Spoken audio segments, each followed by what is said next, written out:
a young woman desperately tried to call for help, her phone never reached 911. Instead, the call went to her boyfriend's voicemail, recording every single moment of her own murder.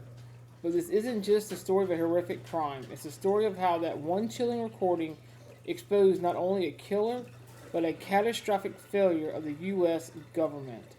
It was like a faulty smoke detector that didn't just fail to sound the alarm, but actively fanned the flames, sparking a $100 million lawsuit in a political firestorm that's still raging today.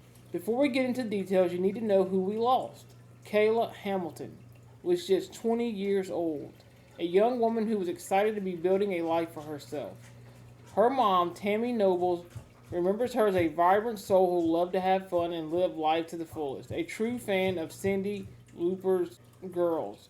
Just want to have fun. She recently moved from her home in Virginia to Aberdeen, Maryland, with her boyfriend, ready for a new chapter. They were renting a room in a mobile home, starting to map out their future together. Kayla also lived with high-functioning autism. This meant that even though she was bright and independent, she relied on specific routines and patterns. One of those habits was to call her boyfriend anytime someone she didn't know came to their bedroom door. It was a simple practice safety reflex. On July 27th of 2022, just 3 days after her 20th birthday, Kayla followed that exact routine for the last time. And it's the very thing that captured her final terrifying moments on Earth. So how did this all happen? The chain of events that led to Kayla's murder actually started months earlier and thousands of miles away. In March of 2022, a 16-year-old from El Salvador named Walter Martinez illegally crossed into the United States and Texas. He told Border Patrol he was an unaccompanied minor, fleeing gangs back home. The Department of Health and Human Services, or HHS, took custody of him, describing him as a nice boy who showed age-appropriate behavior. He was then released to a sponsor in Maryland, but here's where the system breaks down. Think of it like a background check for a highly sensitive job. The federal agencies in charge were the hiring manager, but it says they never called the applicant's most important reference. They either didn't know or choose to ignore that Martinez was a confirmed member of the notorious violent MS-13 gang. He already had a criminal record in El Salvador for gang-related crimes. A single phone call to Salvadorian authorities could have revealed this, but that call was never made. After his first sponsor kicked him out, Martinez needed a new place to stay. Just 5 days before Kayla's murder, he rented a room in the very same mobile home where she and her boyfriend were living. On July 27th, Kayla's boyfriend and the other housemates were all at work. For the very first time, Kayla Hamilton was left completely alone in the house with Walter Martinez. That afternoon, Martinez attacked Kayla in her own bedroom. As the assault started, Kayla did exactly what her routine taught her. She grabbed her phone and called her boyfriend, but he was at work and missed the call. It went straight to voicemail. For the next several minutes, her phone recorded the horrifying sounds of a struggle. It recorded the absolute terror of her final moments as Martinez sexually assaulted her, tied her wrist, and strangled her to death with a phone charging cord. Then in a final bone-chilling twist, the recording captured a voice, believed to be Martinez, apologizing to Kayla after he had already killed her. When Kayla's boyfriend got home from work that night, he walked into a nightmare. Just before he got to the mobile home, he saw Walter Martinez walking down the street away from their place. Inside, he found Kayla's things thrown around, cash gone from her wallet, and her phone missing. Then he found Kayla on their bedroom floor, unconscious and bound. Emergency services rushed to the scene, but it was too late. She was pronounced dead. The cause of death was homicide by strangulation, and her injuries were so severe that her body had to be fully covered at the funeral. Police immediately zeroed in on Martinez after Kayla's boyfriend reported seeing him leaving the area. The missing phone became a crucial piece of the puzzle. Police pinged its location, and the signal traced right back to the area where Martinez was last seen, but the heart of this case was the voicemail. That accidental recording was an undeniable audio timeline of the murder, and yet a frustrating delay followed. Police had the audio, but they needed hard physical evidence. It was like having a clear record of a bank robber's voice, but needed to wait for a blurry security photo to develop before making an arrest. DNA swabs were taken from Kayla's clothes at the scene, but the lab work took months. For 6 months, while the evidence was being processed, Walter Martinez was free. And during that time, a detail that would later stun the community, the 16-year-old murder suspect had enrolled in and was attending a local high school. Finally, in January of 2023, the DNA results came back. It was a direct match to Walter Martinez. He was arrested and charged with first-degree murder.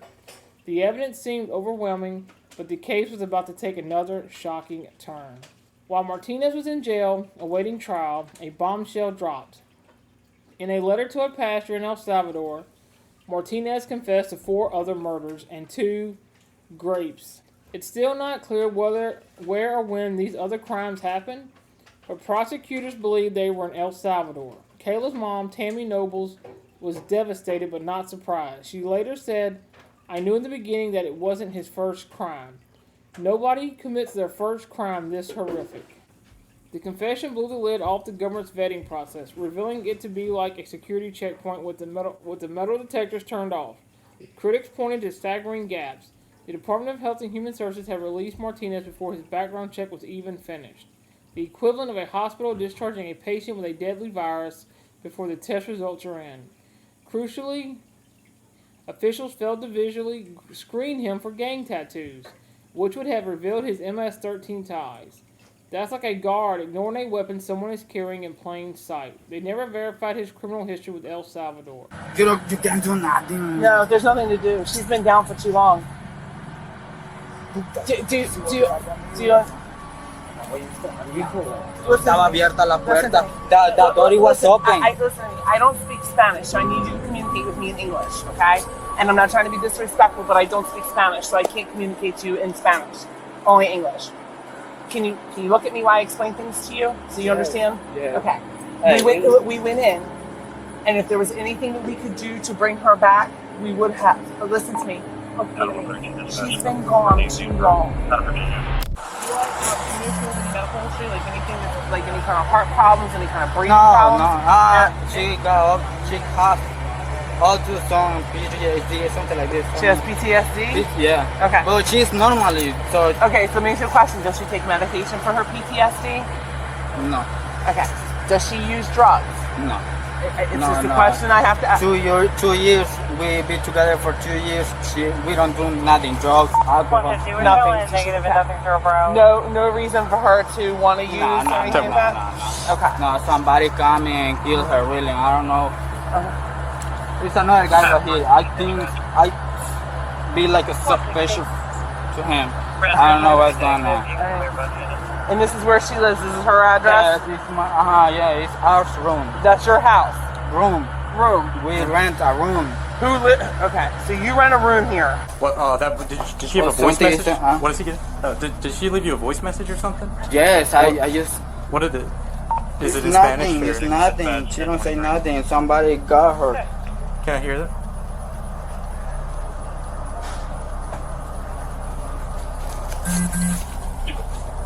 You have to take me. ¿Esa ropa que está ahí en la lavandería, en la lavanda de ella o qué? Sí. Agarraba un trapo y ahí. Did he show you this voice message?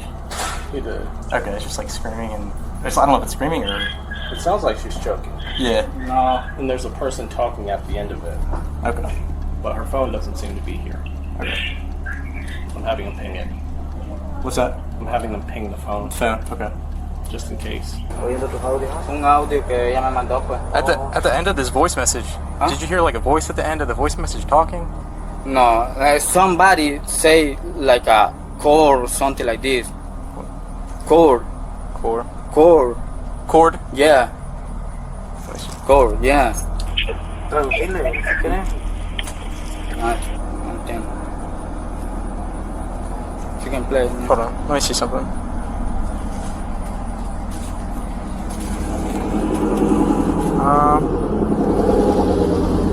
Do you have a Gmail? Yeah. Can you email this? Can you email this message to me? Go ahead. Somebody, I explain you. Somebody knocked the door. I know that. and she coming and look, so see who it is. When he saw the guy or something like this, she called me. So she was having time to call me. You understand? So she called me, but I didn't answer. So I know somebody. So 11 something. I don't know. That was the 11. yeah, 11:03 or something. Yeah, I got that. Yeah. Okay. Nobody knows this guy's name? Nobody knows the guy's name? No, I don't know. What does he look like? Huh? What does he look like? John, like me. Sure. John. Maybe Sando. A little bit more, but it's skinny, little how you call it? Black, a little bit like my. It's here, maybe coming late or I don't know. When I come, he go. So when you came up When I come in the work, he go for the. When he coming from the job. Possible suspect, right over there. Like right around the corner.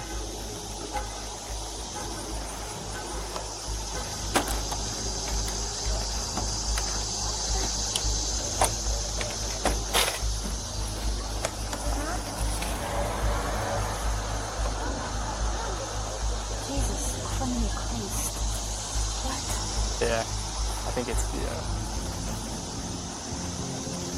it might be the roommate or something that they found. I don't know.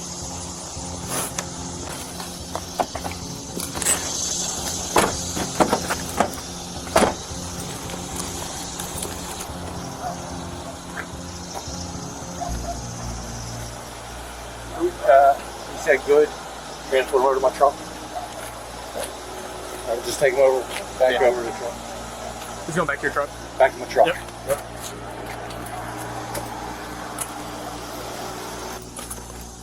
Got everything in your pockets. Any weapons? Knife? No hablo inglés. Oh, I got you. Did you already search him? Yeah. Okay, he's good.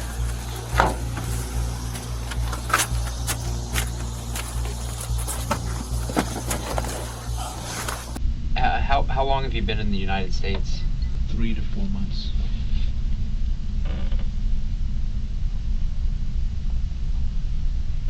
And do you remember where you came into the United States? Sedalia, Texas border.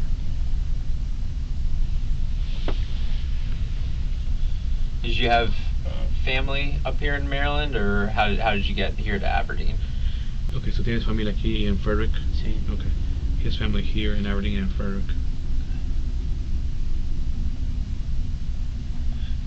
Where's your family in Aberdeen? Pero no me sé la dirección. Oh, okay. He es tu hermano, Sí. Kevin? Sí. So his brother Kevin lives in the same trailer park. And what brought him to that house? How did he find that room? So his stepbrother knows the landlord, the lady that owns the property, and that's how he was. He lives there. That's why he lives there. Okay. Is there any reason he's not living with his brother? He says he doesn't feel comfortable living with his brother, and on top of that, the landlord said that he can't bring another person into the trailer that his brother's currently living in. Okay. Who all does he live with at 3 East Tinka Street? Okay, yeah. So it's his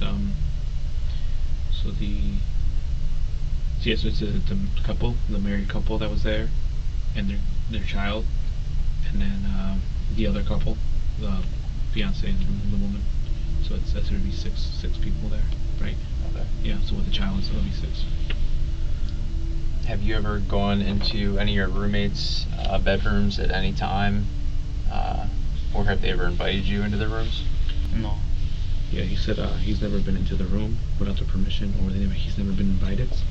The only time that he's had contact with them, he'll knock on a door to take their clothes out of the dryer so he can wash his clothes, the washer and dryer so he can wash his clothes. So he's never physically been inside any other roommates' bedrooms? No, inside, never. Never. Solo nomás la puerta así llegado. Oh, just by the door, and that's it. The only name that he knows is Agustin, The 2 females, the child, and the other male, he doesn't know their names. So you live with these people and they've never introduced themselves to you? You never talked to them in passing? Yeah, he's just the only one that that he knows is the men. He talks to the men there, and he knows the other guy, the fiance, as Kike. That's like a I guess it's short for Enrique. Yeah. It's like a term of endearment. And how does he know him by that? Okay, so he knows him because, or he's spoken to him because he, and Kike had talked to him about splitting the Wi-Fi bill, and he told Kike that he can't split the Wi-Fi bill.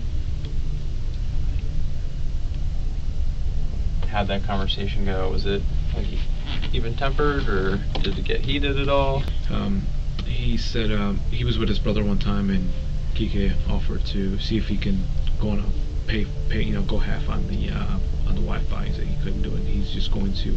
Kike tried to convince him, like, well, if you get Wi-Fi here, you can hook up a TV and get services too.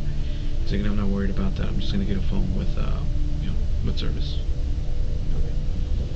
Could you just describe your day to me from the time you woke up to basically up until the time that you and I met? He got up at 8. Okay. He made some breakfast. Okay. And he left the food in his room. So about noon, he got up at 8 and he made some breakfast, a couple eggs, 2 tortillas, and he left the house about noon. He said about ¿Volviste a tu casa? He said he can't remember if it's 11 or 12, but he went out with his brother. So about between 11 and 12, he was with his brother. They were going shopping for a computer. He does not know the name of the stores. He went to a store, another store, and he bought earrings. So the earrings he had on today, he had just bought them. He bought 3 pairs of those earrings. He does not remember the store, the name of the store, or where the store is. He said since he's new to the area, he doesn't know where he's at. What color were the other earrings? Okay, yeah. So it's 3 pairs. All 3 had a gold color. They were gold color. Yeah. Or did they come in like any packaging or? Okay, yeah, they come in packaging. So after he got the earrings, then what? So so between 2 and 3, he was with his brother and this other guy named Yarny, and so 2:30 to 3, his brother went to drop him off because his brother and Yarny work together. Do you want? Does Yarny have a full name or? He's not sure what his last name is or how to spell Yarny. But he's friends with his brother and works on. Oh, it's his brother's brother. Yeah, so he has a question. He's wondering if he can go back to the room. He'll be able to live in the same place. Yeah, probably.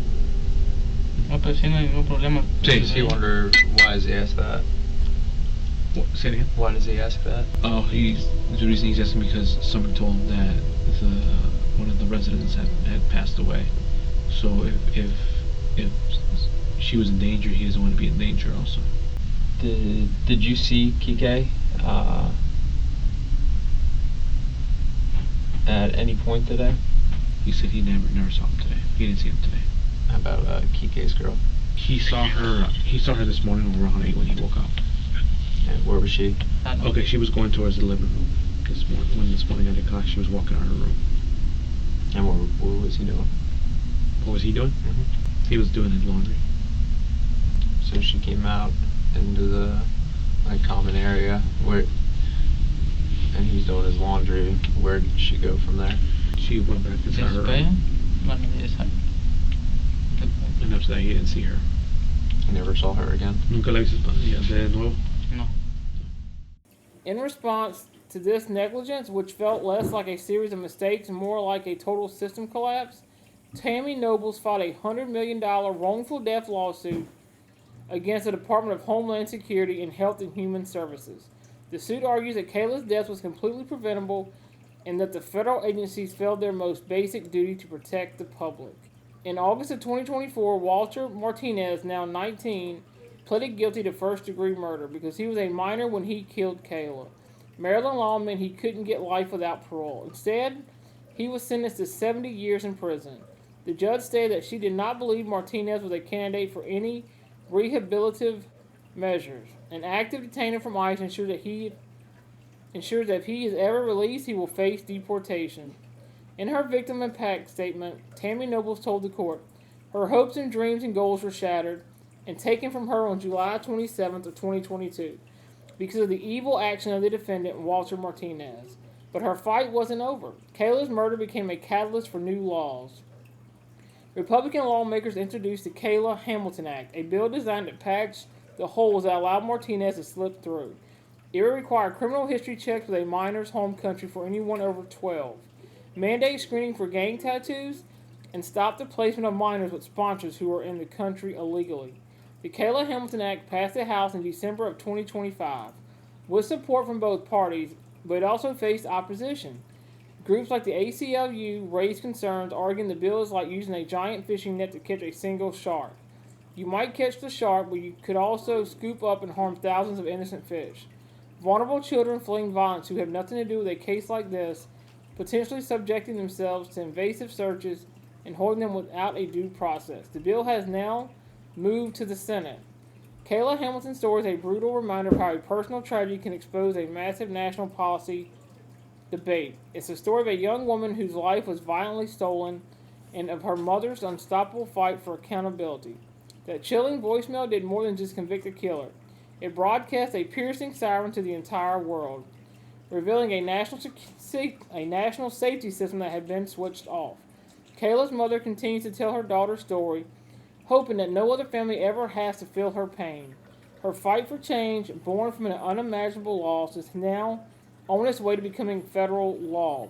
A testament to a daughter whose voice was silenced, but whose echo might just save another life. If you believe stories like this need to be told, make sure you subscribe for more deep dives into the cases that matter. And let me know in the comments what you think about the difficult questions this case brings up.